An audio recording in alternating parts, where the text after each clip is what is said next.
Ons is nog steeds by intimiteit, ongelooflik belangrik. En ek wil hê jy as 'n Bybelskoolstudent moet hierdie verstaan. Dit help nie 'n mens jaag baie keer goed af en ons verstaan nie regtig nie. En hoekom ons so in hierdie gedeeltes van intimiteit van God bly, is om te kan verstaan, die konsep te kan verstaan wat dit beteken. Anderste help dit nie 'n mens uit die wêreldse kennis of die kennis dalk van die woord en ons quoteer die woord, maar ons het nie hierdie intieme verhouding met God nie. Ons is leeg.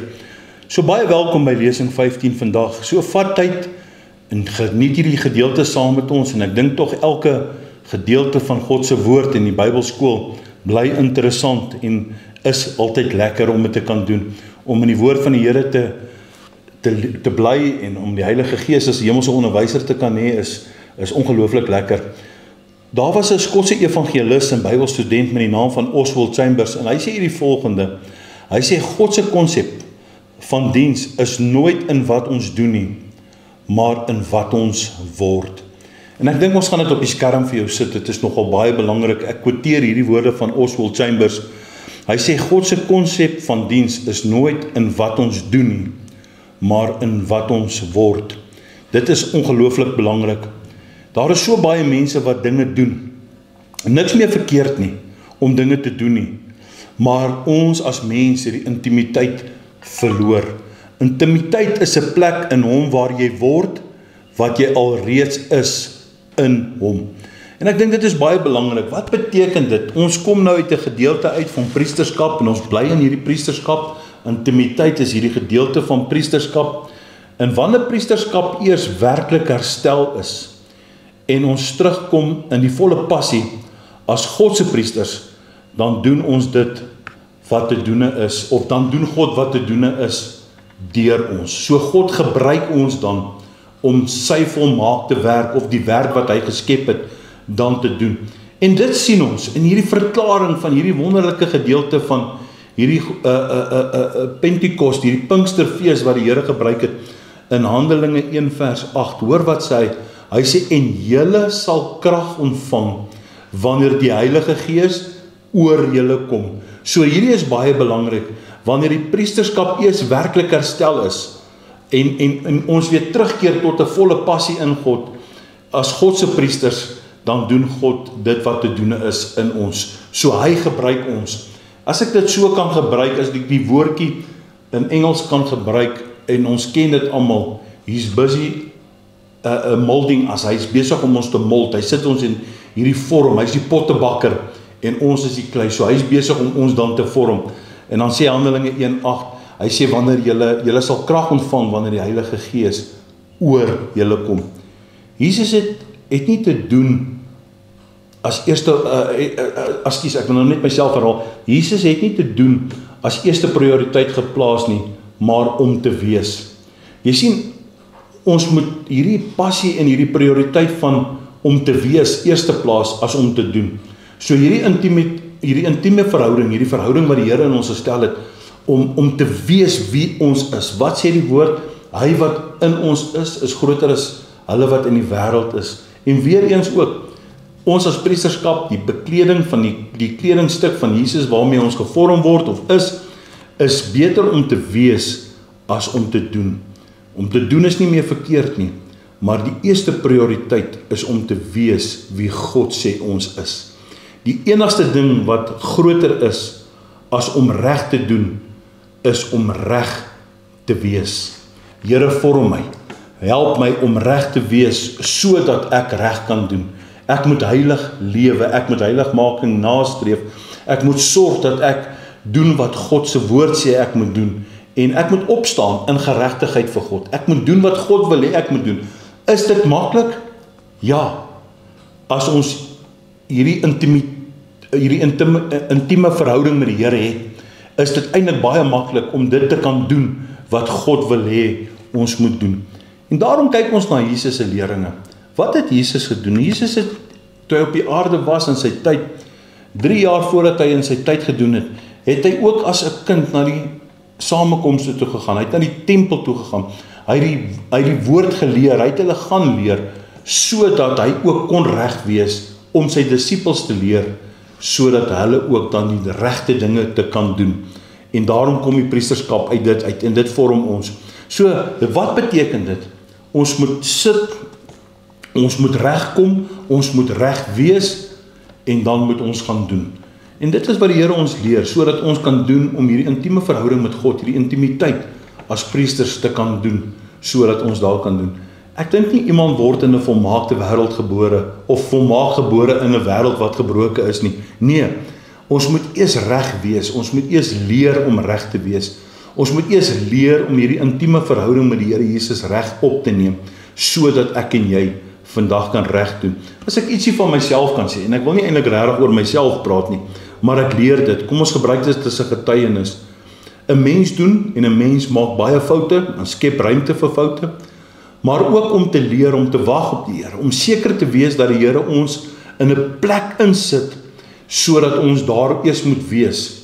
So ons moet eers voorberei, dis 'n voorbereiding, en die weermag het ons dit altyd so genoem, jy het eers opgegaan vir basiese opleiding, kom ons sê die Christendom of die Christenopleiding werk ook so, ons moet eers hierdie basiese opleiding reg kry om reg te wees, voordat ons oorgaan na die oorlog, na die grens toe, né? So ons moet eers opleiding kry, ons stap nie net in en ons klim in 'n vlossie en ons vlieg grens toe en ons gaan skiet wild en wakker nie. Nee, ons het hierdie regte opleiding nodig. Ons het hierdie regte dissipline nodig om reg te kan wees. En wat beteken dit? Dit beteken dan om hierdie intimiteit reg te kan hê, om 'n verhouding te kan hê, om jou makkers te kan vertrou, om jou sersant te kan vertrou, jou offisiere te vertrou, en so werk die rangstrukture van Christendom ook. Ons moet leer, ons moet volgens die priesterskap van God inkom, die orde van God, Jesus inkom, onder die orde van Jesus inkom, die prioriteit in hom plaas om te wees wie hy sê ons is, en dan te doen wat Christus wil hê ons moet doen. Wat beteken doen? Wat beteken dit? Die enigste ding wat groter is om reg te doen, is om reg te wees. Onthou dit altyd, ek sê dit, God beveel sy seun op sy priesters. Hoor mooi wat ek sê vandag, kyk dit, ek gaan vir jou skrif gee, ek gaan vir jou woord gee. God beveel sy seun op sy priesters, hy beveel sy seun op ons as priesters. En volgens die Bybel is die mees betekenisvolle verteenwoordiging van olie priesterskap. Kom ons kyk gou. Die olie is baie belangrik. Ek is ook 'n verskriklike liefhebber van olie en van die reukware van die olie en die krag. Alhoewel die krag nie in die olie lê nie, maar die seën daardeur kom. En kom ons gaan kyk wat sê die betekenisvolle gedeelte van dit van God se woord. Hulle moes die olie meng met alles wat hulle gedoen het. Gaan kyk 'n bietjie. Dit was die salfolie van Psalm 133. En 133 is in opdrag ook nou vandag vir jou leesprogram. Gaan lees Psalm 133. Dit was die salfolie van Psalm 133. Die olie is op God se priesters uitgegooi. Dit is waar die seën neerdal. Nou kom ons kyk, kom ek gee gou vir jou so 'n bietjie 'n aanleiding op hierdie gedeelte. Dit is soos die kosbare olie op die hoof wat afloop op die baard van Aaron wat afloop op die soem van sy klere. En dit is Psalm 133 vers 2. En dit is nie baie lank nie, is 3 verse. Dit is die krag van Psalm 133. Dit is waar die seën neerdal. Die olie, die kosbare olie op die hoof wat afloop op die baard van Aaron en die afloop op die soem van sy klere. En dit is soos die dou van Herom wat neerdal op die berge van Sion wat die gebied, die Here die seën, die lewe tot in ewigheid. En dit is die seën van die Here op elke priesterskap van dit wat hy laat neerdal het op hulle. Hoe meer ons verenig word met Christus, hoe meer ons verenig word met Christus, hoe meer kom die seën. Hoe meer kom die seën. Geliefdes, en hier kom jou taak, en ek wil hê jy moet jou taak neerskryf. Hier is jou opdrag. Hier kom jou opdrag. In die gelykenis van die 10 maagde, is dit die meeste wat op die voorgrond is, die olie. Hoor gou mooi. In die gelykenis van die 10 maagde, is dit die meeste op die voorgrond, wat die meeste op die voorgrond is die olie. Kom ons gaan kyk. Nou hier moet jy vir my neerskryf. Skryf vir my 3 belangrike eienskappe neer, hoe jy dit sal begryp. Goed, net 3 belangrike eienskappe. Brei vir my uit op hierdie eienskappe. Brei dit vir my uit. Skryf vir my dit wat jy gaan lees oor die gelykenis van die 10 maagde. En die voorgrond is die olie. Wat beteken hierdie 3 eienskappe wat vir jou uitstaan? Skryf dit vir my neer. In lesing 15, dit is jou taak. En dit moet jy vir my neerskryf. En ons moet daardie wonderlike redding uitwerk wat God ingewerk het. Dus gaan jou so 'n bietjie van 'n redding gee op dit, of hoe kan ek dit vir jou sê, 'n hint gee op jou taak wat jy dan moet doen vandag. Ek sluit af met Filippense 2 vers 12, wat sê, werk julle eie heil uit met vrees en bewing. Dis baie belangrik. Ons moet hierdie wonderlike redding uitwerk. Ons as mens kan nie red nie. So ek en jy moet hierdie wonderlike redding uitwerk van hierdie intimiteit van Christus wat in ons ingewerk is.